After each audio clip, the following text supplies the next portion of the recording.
I was brought up sort of being told these stories and being brought up a believing Catholics. For me, this does seem within the realm of possibility, within the realm of understanding. Now, when you try and go rationalness, you sort of point out that the rather crude idea would be, look, science, materialism doesn't allow for this. This can't allow for this. Therefore, two things can't be in the same place at one time. You can't go backwards, all this stuff.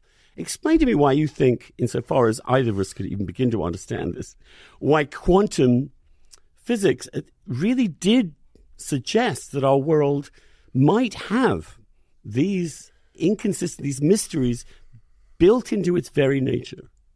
Well, yeah, I mean, the shock of the quantum discoveries in the 1920s, mostly in the 1920s, people like Schrödinger and Heisenberg, the shock was that the rules of the macroscopic world don't apply to the quantum world. In fact, in the quantum world, sort of almost anything is possible. So I cannot walk through two doorways at the same time, right? I cannot be two different places at the same time.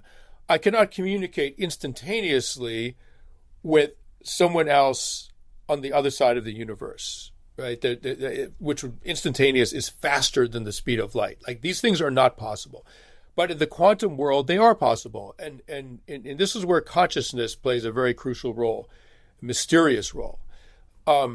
If you send a photon, if you fire a photon at a steel plate with two slits, and you don't observe it, you do not observe it with a photon detector, you have a strike plate on the other side, the photon will go through both slits simultaneously and hit the strike plate, right?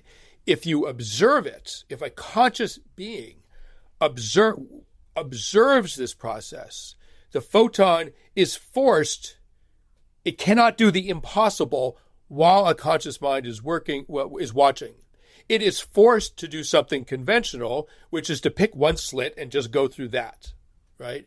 And there are all these mysteries and supposed contradictions in the quantum world that make no sense in the world the macroscopic world that we inhabit. But at the quantum level, they're possible. And this quantum entanglement, where particles can communicate with each other, they can convey information to each other instantaneously across the universe, which is 93 billion light years across right now, right? So inconceivable things. The universe itself, and this is not an argument for God, by the way, I'm happy to have that conversation, but the universe itself is known to have gone from absolutely nothing to hundreds of millions of light years across in an amount of time too small to measure. Extraordinary, right?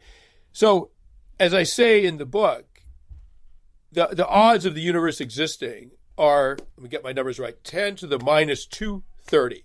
That's one chance in a number that's followed by 230 zeros. One chance in a number that's followed by 230 zeros. That's the odds of the universe existing. It's virtually impossible, virtually infinitely improbable, and yet it exists.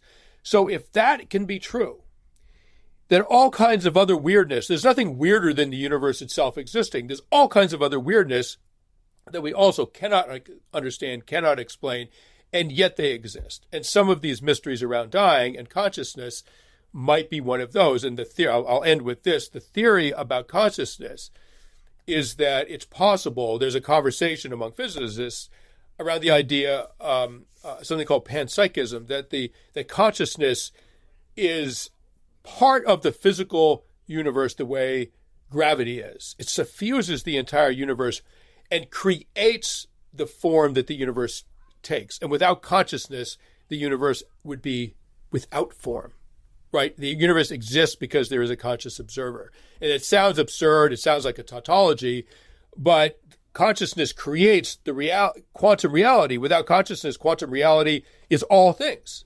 And then once you observe it, it becomes one thing. What happens to a whole universe like that? Isn't, in that sense, consciousness another word for God? Well, we're playing with a small g. I mean, we are playing semantics, but at some point, we're talking about things which have no. The words we use are so obviously impossible to actually name what we're talking about, because we can't.